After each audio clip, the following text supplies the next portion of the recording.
Bismillahirrahmanirrahim. Assalamualaikum warahmatullahi wabarakatuh. Waalaikumsalam Waalaikumsalam warahmatullahi wabarakatuh. warahmatullahi wabarakatuh. Alhamdulillah, alhamdulillahi rabbil alamin. Wassalatu wassalamu ala ashrafil anbiya'i wal mursalin wa ala alihi wa ashabihi ajma'in. Amma ba'd. Naftah darsana fi hadha sabahil mubarak bi qiraati suratul Fatihah.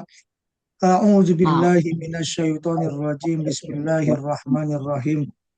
Alhamdulillahi rabbil alamin arrahmanir rahim maliki yaumiddin. Iyyaka na'budu wa iyyaka nasta'in. Ihdinas siratal mustaqim siratal ladzina an'amta 'alaihim ghairil maghdubi 'alaihim waladdallin. Rabbi zidna ilman warzuqni fahma. Rabbi shrah li sadri wa yassir li amri wahlul 'uqdatam min lisani yafqahu qawli. Allahumma inna nas'aluka ilman nafi'an wa rizqan thayyiban wa amalan mutaqabbalan. Allahumma faqihna fid din wa 'allimna at-ta'wil.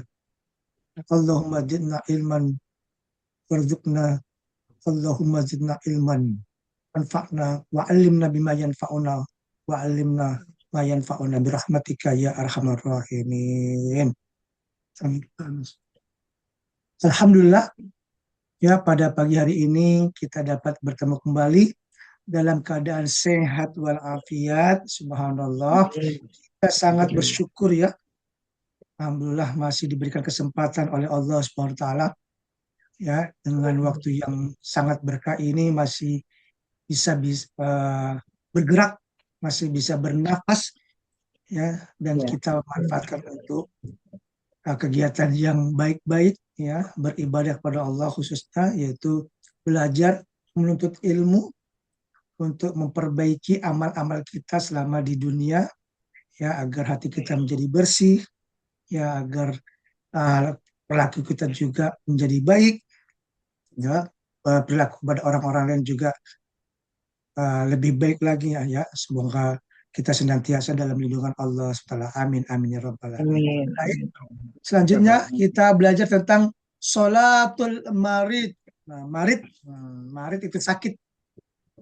Nah, ini sering ya, banyak orang sakit ya, pasti fokusnya kemana kalau sakit? Ya sakit penyakitnya, ya kan? Kalau sudah sakit itu kita kayak mau sholat itu kayaknya gimana gitu, berat gitu. Orang lagi mikirin sakit mau sholat, ya kan? Nah, ini jadi orang nyantai boleh kok nggak usah sholat karena sakit. Nah ini pentingnya kita belajar. Ya, jadi ternyata orang sakit pun kita diwajibkan tetap sholat meskipun bagaimana ya. Nanti kita lihat cara-caranya. Man hasolah lahu uzrun. Nah, man hasol barang siapa yang mendapatkan uzur ya, min marodin dari penyakit, misalnya dia uzur karena sakit, wanahwi atau sejenisnya, la yastati'u ma'ahul qiyam fil fardi. Nah, dia ini tidak mampu berdiri ya. Sholat itu kan hukumnya wajib. Nah, tapi dia tidak mampu berdiri untuk melaksanakan kewajibannya. Nah, ya juzu, diperbolehkan. Ayu sholliya qa'idan, diperbolehkan sholat duduk. Nah, ya. Fa'illam yastati' fa'illam yastati' al-qud, apabila dia tidak mampu duduk, sholla ala jambihi, boleh sholat dengan berbaring. Nah, ini coba kita ini mumpung sehat sekarang, manfaatkan kesehatan kita, diperbanyak sholat ya. Soal kalau kita lagi sehat itu enak sholatnya ya, bisa belajar kita khusyuk, berusaha khusyuk ya, kita mengapa membaca dengan baik, gerakannya juga enak, nyaman. Nah, mumpung kita lagi sehat, suatu saat kita akan sakit enggak? Ya kan? Kita nggak tahu, walau alam bisawab. Ada orang meninggal nggak diberi sakit langsung meninggal, tapi ada orang meninggal sebelum meninggal sakit dulu. Sekarang mau tinggal pilih yang mana, mau meninggal langsung atau meninggal sakit dulu. Nah, pasti orang berpikir nggak mau dua-duanya, maunya hidup dulu. Ya, maunya hidup. Nah, kalau mau hidup terus lakukan beribadah kepada Allah. Ya, senantiasa kita mendekatkan diri kepada Allah. Itu. Nah, Ya, kita ini ayo, mumpung kita lagi sehat, kita udah banyak belajar tentang sholat, ayo kita perbanyak sholat-sholat. Ya, fardunya jangan lupa, apalagi apa ditambah dengan sholat sunnah-sunnahnya. Ya, ketika kita sakit, otomatis berkurang ya, khusyuk kita udah mulai berkurang, sholat kita, gerakan kita juga udah mulai nggak kurang sempurna ya, udah mulai nggak nyaman bacaannya. Kenapa? Pikirin penyakit, dikit-dikit gerak dikit sakit. Nah kan, sehat aja masih belum tentu bisa khusyuk apalagi sakit.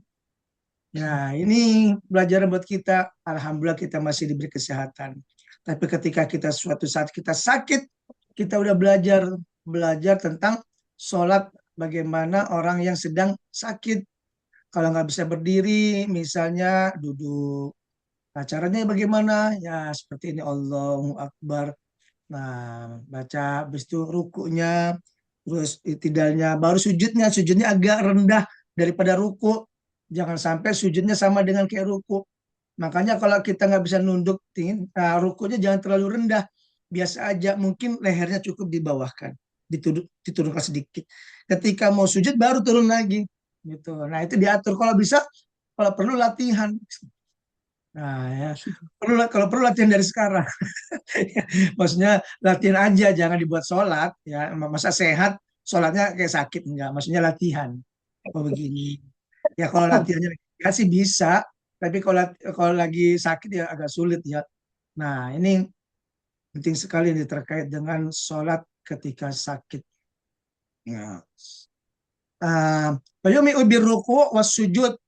Nah, waya jalu sujudahu akbadha min ruku'in nas. Dijadikan sujudnya itu lebih rendah daripada ruku. Liqaulillahi azza wa jalla. Ya, kata Allah SWT berfirman, surah An-Nisa ayat 103, fadkurullaha qiyaman wa qu'uda. Dan ingatlah kalian kepada Allah SWT berdiri dan duduk. Nah, nggak bisa berdiri, boleh duduk. Jadi kita ini selalu ingat Allah. Apa sih tujuannya? Sebenarnya kita ingat Allah itu bukan dalam keadaan sholat saja. Di luar itu juga kita tetap ingat Allah. Ya kan? Sebelumnya pernah saya sampaikan belum yang tentang muhasabah kan? Ada muhasabah itu ada tiga kan? Muhasabah qoblal amal, muhasabah indal amal, muhasabah badal amal. Ya kan? Muhasabah itu evaluasi, introspeksi diri. Nah, muhasabah qoblal amal itu berarti kita introspeksi diri, evaluasi sebelum kita mengucapkan, sebelum kita bertindak, sebelum kita berbuat, kita muhasabah dulu. Ini baik nggak apa yang kita ucapkan? Nah, kita muhasabah, astagfirullahaladzim. Sebelum kita berbuat baik nggak? Nah, kita niatkan karena Allah Subhanahu Wa Taala. Insya Allah baik semua. Itu muhasabah. Muhasabah indal amal, muhasabah ketika berbuat. Nah, itu penting juga. Apa maksudnya muhasabah ketika kita berbuat? Kita merasa kita diawasi, muraqabah. Allah selalu mengawasi kita ketika kita berbuat. Kita berbuat begini, di ada Allah mengawasi. Meskipun kita lagi sendiri, Allah tetap masih mengawasi. Nah, ya. Nah, dalam Al-Quran surah At-Taubah ayat 105 Allah berfirman, ya, wa qul ya'malu fasayarallahu amalakum. Tuh. Dan katakanlah dan berbuatlah kalian, maka Allah senantiasa akan mengawasi kalian. Allah senantiasa melihat kalian. Tuh, amal-amal kalian. Itu muhasabah indal amal. Jadi kita bermuhasabah, tetap evaluasi ketika berbuat. Apa yang saya lakukan selama ini benar nggak, baik nggak? Nah, itu muhasabah. Jadi muhasabah itu bukan hanya setelah kita berbuat, mau tidur, baru muhasabah enggak. Ya. Nah, terakhir yang ketiga muhasabah ba'dal amal. Muhasabah setelah berbuat. Misalnya nih habis kerja nih, Nah, kita muhasabah di dalam kantor. Aduh, saya selama ini benar nggak kerjaan saya nih? Tepat waktu nggak? Tugas-tugas saya sudah saya selesaikan belum? Nah, itu harus diselesaikan kalau misalnya itu kan tugas kerjaan kita. Dari kerjaan kita, itu kan kita mendapatkan apa? Mendapatkan rezeki kan hasil gaji. Jangan sampai gaji yang kita dapatkan, mohon maaf, ya halal tapi nggak toyib, ya kan nggak baik karena kerjanya nggak sempurna, nggak sesuai. Misalnya datanya terlambat, orang yang lain datangnya tepat waktu, tapi dia datangnya terlambat, tapi gajinya sama. Nah, adil nggak? Nggak adil kan? Tapi bisa jadi urusan akhirat dia bermasalah. Nah, ya itu pentingnya. Jadi kita tuh betul-betul harus ikutin aturan-aturan. Ya, aturan-aturan di ini. Oh, kita bekerja harus ikutin aturan. Karena biar gaji yang kita dapatkan juga baik, thayyib. Nah, ya. Wa an Imron bin Husain qala kanat bi wasir. Oh ya, yang ketiga tadi belum ya. Muhasabah ba'dal amal tadi udah. Tapi eh, sebelum tidur itu tetap harus muhasabah. Ya, sebelum tidur, oh, dari pagi kita bangun, apa nih saya kerjakan tadi pagi. Oh, alhamdulillah, subhanallah, kita beri kesehatan, Allah berikan kita kesehatan, bisa sholat, alhamdulillah ya Allah. Terus apalagi misalnya, oh lagi di jalan tadi saya eh, apa bawa misalnya naik motor, ada yang nyebrang, oh aku nggak kasih jebrang, astagfirullahaladzim, astagfirullahaladzim ya Allah. Nah, minta maaf, jangan sampai terulang lagi. Itu muhasabah, sekecil apapun kita harus perhatikan. Apalagi nih misalnya sampai kantor, aduh saya nggak sempat negor tadi, astagfirullahaladzim, astagfirullah. Nah, itu muhasabah. Nah, itu subhanallah. Coba seandainya kita tuh begitu terus, insya Allah. Ya, jadi kita nggak terulang. Ketika kita bawa motor, ada yang nyebrang, kita berhenti. Ada ketemu di kantor, assalamualaikum, salam. Nah, itu. Jadi kita tetap bermuhasabah, jangan merasa benar terus. Ya, kita cari kesalahan-kesalahan kita, kekurangan-kekurangan kita. Ya. Oh lah, kanat biwasir fasalat Nabi Sallam anis sholah. Nah, bertanya pada Nabi tentang sholat. Fakola, sholli iman. Ya, sholatlah berdiri.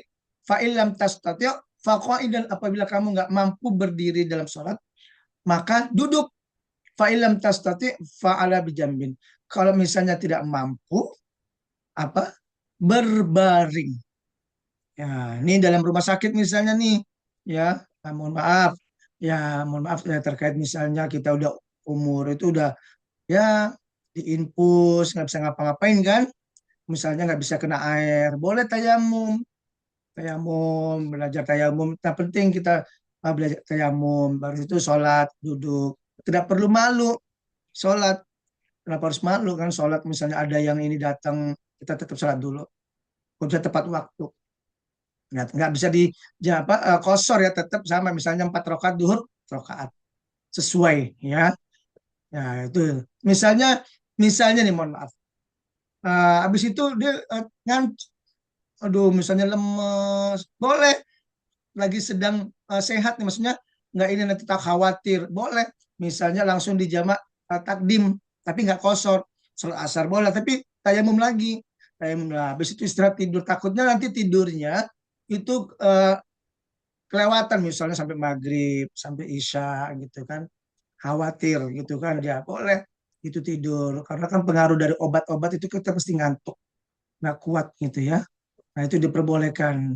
Tapi kalau misalnya masih sehat, masih kuat, masih bisa bertahan, ya boleh tidur bentar, saat asar bangun, baru tayamum sholat. Itu bagus. Ya, kalau misalnya diinfus, kalau misalnya obatnya memang ada tuh obat-obat bikin kita lemes ya. Ya kayak anak saya dulu itu kan tidurnya lama, 2 hari, 3 hari itu, subhanallah. Itu betul-betul obatnya, obat bikin lemes itu. Bangun itu nggak kuat, kepala itu, mata itu ngeliat buka dikit langsung tidur lagi. Itu udah pengaruh obat. Ya, itu boleh sholat itu ya. Nah, sebentar kita masuk ke pengertian sholat al-maridnya. Bismillah.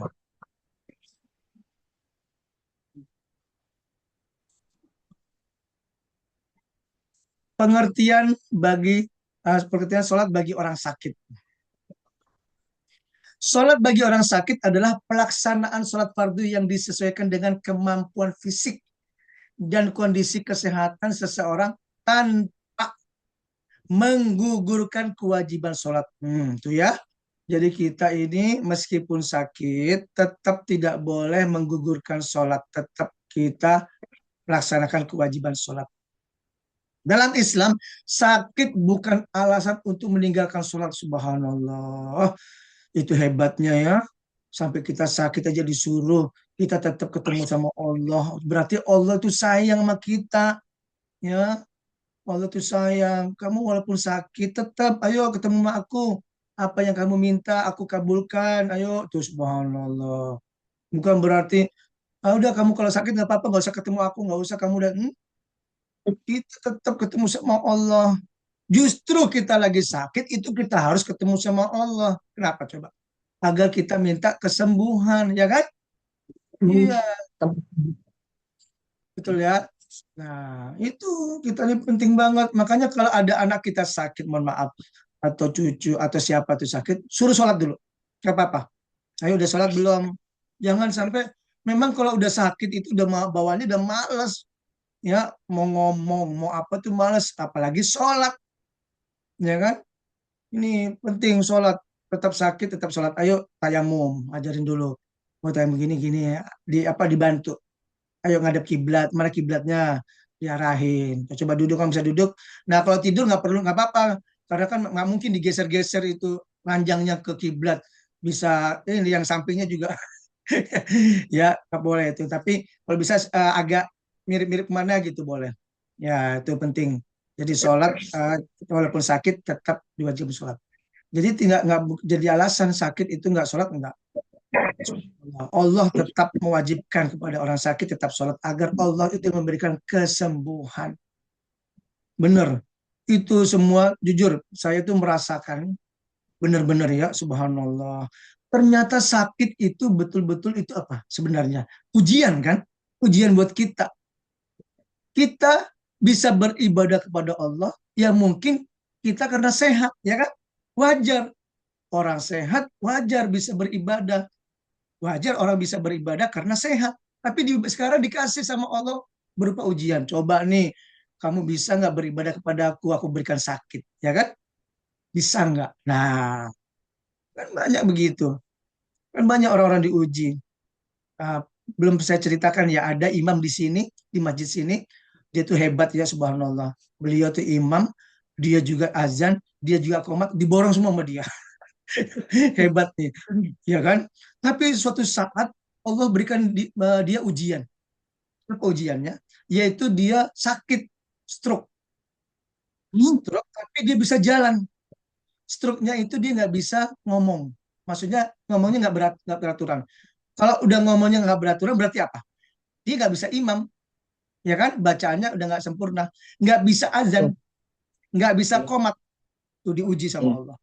Jangan sampai dia itu rajin ke masjid karena dia imam, karena dia cuma azan, ya kan? Diuji sama Allah.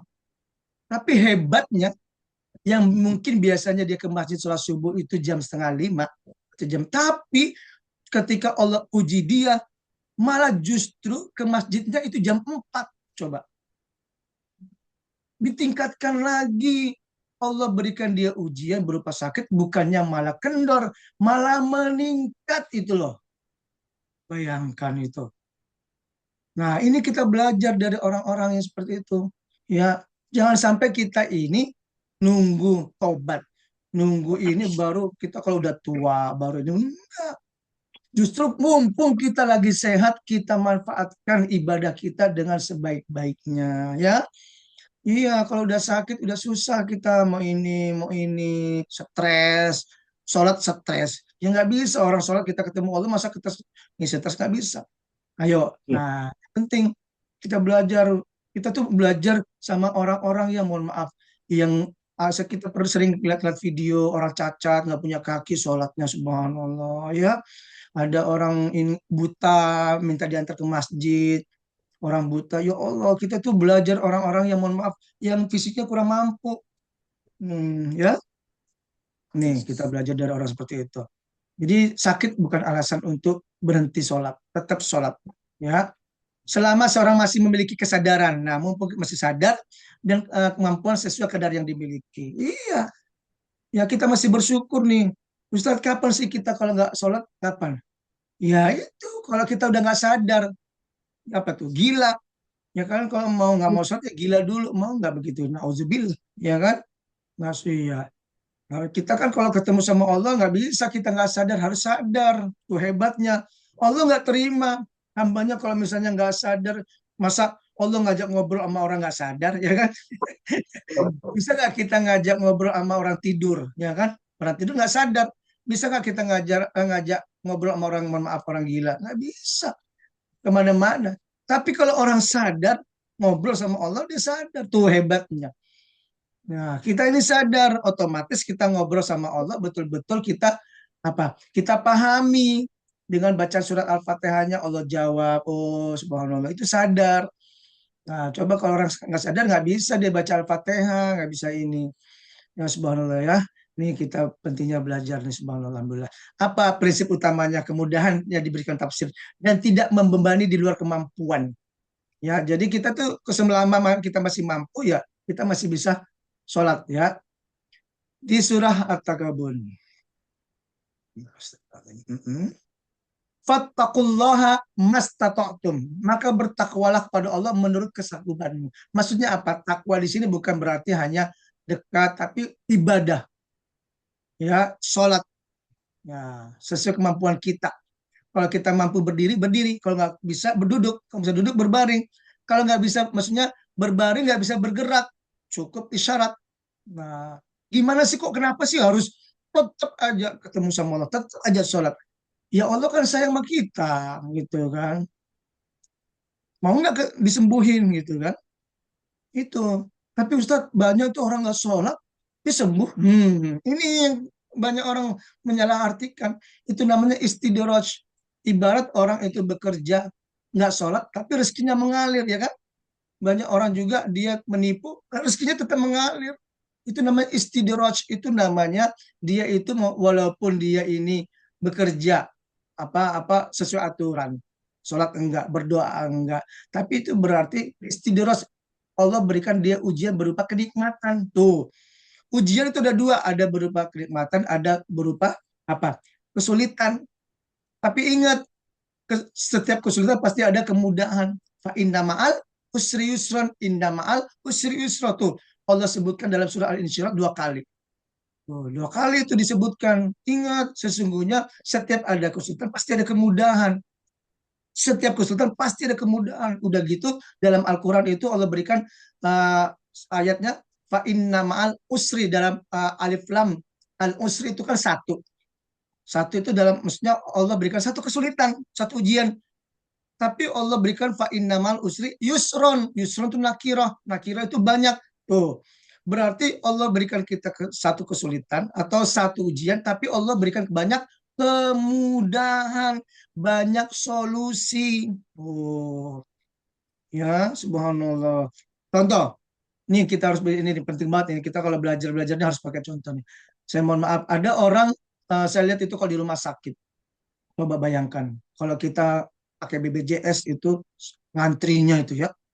Saya perhatikan tuh, mohon maaf, ibu bapak, ibu-ibu, kakek-kakek, nenek-nenek itu ya, mau subhanallah. Itu datang pagi-pagi, subuh-subuh. Udah ngantri, gitu kan, subhanallah. Ya nunggu, sabar, nggak main handphone. Ya kan? Dia gimana mau main handphone, WA WA yang udah pada nggak ada semua, ya kan, bengong gitu kan, nunggu, sabar gitu kan. Itu kalau ke rumah sakit coba bayangkan, lama itu, ya kan, prosesnya. Daftar dulu, nunggu lagi, ngambil darah dulu, habis itu nunggu hasilnya, baru tensi dulu, habis tensi nunggu panggil, itu bisa sampai sore itu, bayangkan. Coba, itu prosesnya seperti itu. Itu ya, itu maksudnya solusi, ya kan? Allah berikan satu kesulitan, satu ujian berupa penyakit misalnya, tapi solusinya banyak, yaitu apa? Yaitu harus sabar, daftar dulu, nunggu dulu, cek darah dulu, tensi dulu, ketemu dokter dulu, sabar, lama, harus berapa, apa urutannya, berapa, nomor 50, sabar. Itu solusinya. Dengan itu, insya Allah Allah berikan kesembuhan. Itu sudah dihitung ibadah. Itu pahalanya berlimpah. Nah, ya, jadi nggak bisa langsung sakit, langsung berobat. Iya, pakai duit itu. Nah, kita punya uang nggak? Silakan itu. Tapi habis lebih mahal, bisa puluhan juta, ratusan juta. Tapi pakai BPJS masih kebantu. Tapi harus sabar, harus ikutin aturan. Ya kan, yang pakai BPJS banyak, nggak satu dua, tapi banyak. Nah, itu kesabaran betul. Saya merasakan itu. Saya itu kalau ke rumah sakit, masa saya yang masih umur 50, mama umur 70-an, kalah. Saya harus tetap bersabar, nggak mau kalah. Nunggu yang misalnya ada kursi kosong, yang mungkin yang diutamakan yang lebih tua dulu silakan, ya udah saya berdiri. Begitu udah saya itu berapa kali. Saya itu berpikir waktu saya kena gula itu kan, saya ngapain berobat? Dalam hati saya itu ya, saya kalau berpikir, saya ngapain berobat? Saya nggak ada keluhan. Saya kalau berobat malah banyak cobaan. Harus begini, harus begitu, terus meninggalkan pekerjaan. Tapi saya berpikir, astagfirullahaladzim, justru inilah ibadah, gitu kan. Tapi ternyata alhamdulillah dari situ semua Allah berikan kesembuhan. Alhamdulillah gula saya turun yang awalnya 245, sekarang saya menjadi turun jadi di bawah 100. Alhamdulillah, saya ikutin arahan dokter. Bayangin tiap minggu apa tiap ini harus datang ini saya aduh ini lagi ini. Iya, ikutin aja. Habis itu baru THT telinga saya dioperasi. Saya ikutin arahan dokter. Dioperasi, siap operasi. Jadi saya tetap apa yang saya alami saya jalankan gitu, nggak boleh dihindari. Jadikan itu semua ibadah. Ya mungkin dosa saya banyak. Ya bukan nggak mungkin, pasti. Ya dosa saya banyak. Ya, tapi dengan itu insya Allah Allah apa hapuskan dosa-dosa saya. Itu coba kalau dioperasi itu ya Allah udah kayak mau dimandiin, ya, kayak mau dikafanin. Saya tuh berasa itu. Ya, dilepas baju, dikasih pakai baju hijau, tiduran dulu, nunggu giliran. Coba nunggu giliran itu loh. Kayak giliran apa gitu, ya Allah dipanggil, terus didorong. Saya ngeliat ke atas, baru siap itu kayak, aduh, kayak jantung tuh dem gitu kan. Udah gitu kayak apa ya, ibarat kita diem aja. Kayak kita diantar sama ini, udah siap-siap aja. Kayak dihisap gitu kan. Ya Allah dimandiin, terus kita bangun. Ya Alhamdulillah, bangun. Coba kalau nggak bangun kita nggak tahu itu. Alhamdulillah bangun. Nah itu belajar proses seperti kita itu mau dipanggil sama Allah. Itu belajar. Jadi kita itu udah tahu cara-caranya. Oh nanti begini kalau meninggal. Kita akan begini. Ya akan dimandiin, dikafanin, dianterin. Iya, ya Alhamdulillah. Nah itu kita jalanin. Ya mudah-mudahan kita sehat selalu. Pokoknya sehat kita manfaatkan ibadah dengan semaksimal mungkin. Lagi sakit tetap beribadah kepada Allah. Jadikan sakit itu ujian, maksudnya obat, ya, penghapus dosa kita. Ya, maka bertakwalah kalian kepada Allah menurut firman-Mu. Ayat ini menjadi dasar bahwa ibadah dilaksanakan sesuai kemampuan kita. Ya, nggak bisa misalnya nggak kuat berdiri. Di mana apa di ini mentang-mentang saya nggak mau saya nggak mau duduk, saya mau berdiri aja biar sempurna. Nggak lama langsung pingsan dia. Nggak kuat, jangan dipaksakan. Kalau nggak kuat berdiri duduk, ya udah. Ya kita nggak bisa maksakan. Sama orang puasa, nggak kuat puasa nih, mau ini puasa di bel-belan, langsung asam lambung, langsung ini, ya itu menurut kesimpulan yang kita nggak bisa ya. Nah, la yukallifullahu nafsan illa wus'aha. Allah tidak membebani seseorang melainkan sesuai dengan kesanggupannya. Tuh subhanallah ya. Tuh hebat ya. Jadi orang kalau misalnya nggak sanggup itu ya boleh. Ada solusinya semua. Semua ada jalan keluarnya. Hadis dari Imran bin Husain ya. Tadi ya soal iman. Misalnya kalau kita nggak bisa sholat dan duduk apa berdiri, kalau nggak bisa berdiri duduk. Ya kalau bisa duduk berbaring. Ya. Tata cara badan. Sekarang tata caranya nih. Jika masih mampu berdiri, sholat berdiri. Jika sakit ringan dan masih kuat berdiri, walaupun sebentar, maka tetap sholat seperti biasa. Nah, saya tuh perhatikan di masjid, itu ada orang, mohon maaf, yang nggak kuat, itu kursinya udah ada disiapin di situ. Tapi dia berdiri Allah Akbar. Tapi kalau dia nggak mampu berdiri, udah kelayangan gitu, udah muter-muter kepalanya, dia duduk. Ya, diduduk, disiapin. Nah, itu boleh. Jangan sampai nggak disiapin kursi. Kelayang-kelayangan nyari kursi. Mana di kursi ini? Nah, itu sholatnya gimana? Ya, udah disiapin kursinya dulu. Nah, jadi kalau sholat itu, mohon maaf ya, misalnya ibu-ibu, bunda-bunda, atau Nah, itu siapin. Ya, kalau misalnya nggak kuat, boleh disiapin. Nah, tapi jangan sampai karena ada kursi, udah mikirin kursi aja. Allah Akbar. Nah, kursi udah siap nih. Udah, jangan mikirin situ juga. Tetap fokus. Ya, seseorang mengalami demam atau nyeri ringan, tetap masih mampu berdiri. Nah, ya kan biasanya kalau demam, demam biasa mah, jangan terlalu lebay ya. Sakit gini, udah. Nah, itu ada itu begitu tuh. Ya, padahal masih bisa, nggak tahu dia masih bisa jalan. Masih begitu. Giliran sholat duduk. Giliran ke ini bisa berdiri ya kan. Nah, gitu ya.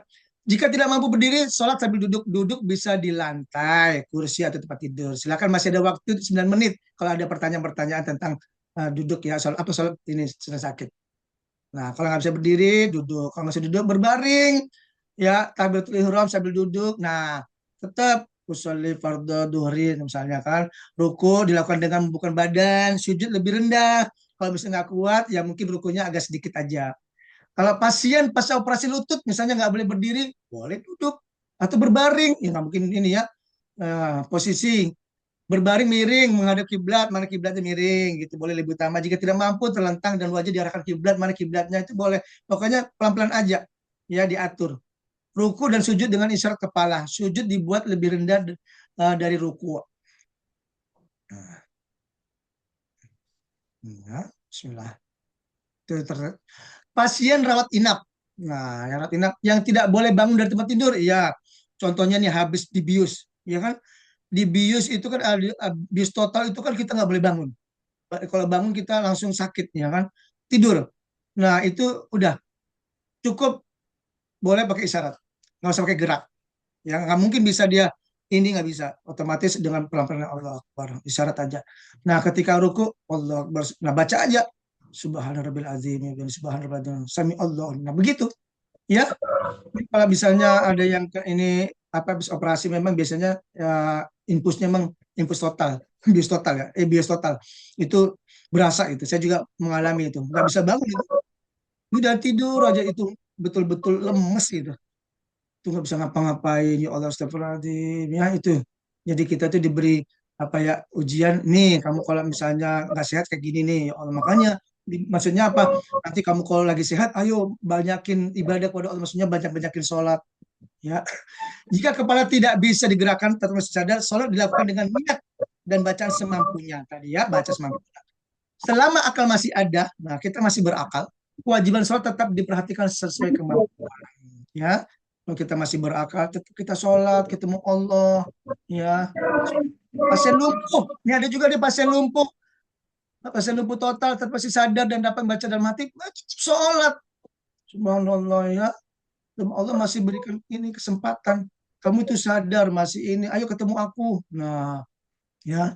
So, sebenarnya itu Allah udah ketemu dia, tapi kan dengan caranya, masa kita nggak ada usaha sih?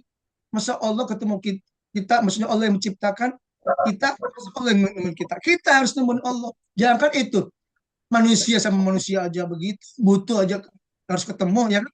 Jangan ini ketemu harus ini bimbingan apa kan? Tuh ya. Jadi kalau sakit punggung berdiri saat takbir, ketika ruku dan sujud karena nyeri, ya ini harus diperhatikan dalam sholat ketika sakit ya. Mohon maaf ya, ini ya bukan berarti oh ya nanti si sakit ya, enggak. Kita ini belajar bukan karena kita itu begitu, enggak, tapi kita ajarkan juga buat saudara-saudara kita ya, anak-anak kita.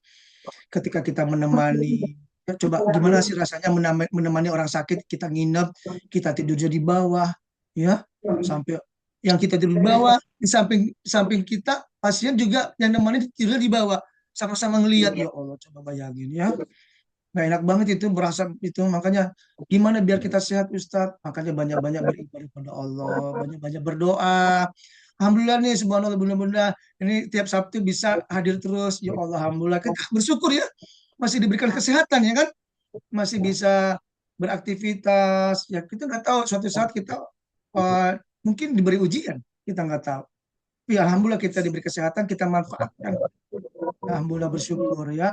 Orang lanjut usia, nah lanjut usia nih, sholat di kursi, nah ruku dan sujud dengan membungkuk ya, silakan ya. Yang penting jangan sampai tertinggal. Hikmah sholat bagi orang sakit, hikmahnya apa? Menunjukkan bahwa hubungan dengan Allah tidak terputus putus karena sakit. Subhanallah, hebat ya. Tuh, subhanallah. Jadi kita hubungan dengan Allah ini betul-betul nggak ada berhentinya. Kecuali apa? Kita udah nggak sadar atau mati, baru dah kita udah nggak berhubungan Allah. Mumpung kita sehat, mumpung kita berakal, ayo banyak-banyakin kita ketemu sama Allah. Yang kedua, melatih kesabaran dan ketergantungan kepada Allah. Iya, kita lagi sakit. Coba, lagi sakit, otomatis apa? Merasakan sakitnya tuh gimana coba? Bener-bener nggak enak, makan udah nggak bisa, pahit mulut, ya kan lidahnya, ngapa-ngapain nggak bisa, mau ini nggak bisa, lemes, pusing. Coba kalau kayak gitu bisa sholat nggak? Susah. Tapi itu harus sabar kuncinya. Ya Allah, astagfirullahaladzim. Ketemu sama Allah. Ya Allah, ampun dosa-dosaku. Ya Allah, berikan aku kesembuhan. Ya Allah, bersehatkan itu. Nah ya, tetap harus sholat. Ya, karena memang kita diuji sama Allah. Ya, jangan kan sakit. Sehat itu sebenarnya diuji. Kita ini sehat nih, tapi diuji. Diujinya dengan apa? Diuji dengan kesehatan kita. Digunakan untuk apa kesehatan kita ini? Itu diuji. Ya kan? Oh, kesehatan kamu dipakai buat yang baik-baik, buat beribadah, buat menolong. Oh, itu subhanallah, itu diuji. Bagus kesehatannya dibuat yang baik-baik. Ya kan? Coba kalau misalnya kesehatannya nggak dibuat baik, wah itu berarti kan bermasalah. Udah sehat, nggak dimanfaatin. Nah, tapi orang sabar bisa, orang sakit bisa nggak dia diuji dengan untuk beribadah kepada Allah dengan cara menolong? Nggak bisa. Apa dia caranya? Ya sabar dengan bertemu dengan Allah, yaitu sholat. Coba orang sakit cuma cukup sholat aja, nggak usah bantu-bantuin kerja bakti, nggak perlu orang sakit. Tapi tetap beribadah kepada Allah. Menegaskan bahwa syariat Islam dibangun di atas kemudahan, bukan memberatkan. Ya Allah, hebat ya. Tuh, subhanallah. Itu lagi sakit, tetap kita nggak sholatnya kayak orang sehat. Ya, tuh hebatnya la yukallifullahu nafsan illa wus'aha. Subhanallah. Itu Islam tuh indah. Ya, nggak bisa ini dikasih kemudahan, dikasih solusi. Kenapa? Yang penting kamu ketemu aku deh, kata Allah. Itu hebat ya. Itu berarti Allah sayang sama kita itu, ya. Itu hebatnya. Tuh. Nah, sedikit lagi terakhir, bentar lagi 1 menit lagi ya. Iya 2 menit. Nah, dalam kaidah al-masyaqqatu tajlibut taisir. Kesulitan itu mendatangkan kemudahan. Tuh. Itu pasti setiap kesulitan pasti ada kemudahan, ya pasti ada solusi. Ya, karena itu yang gugur adalah cara pelaksanaannya sesuai kemampuan, bukan kewajiban sholatnya. Maksudnya apa? Diganti.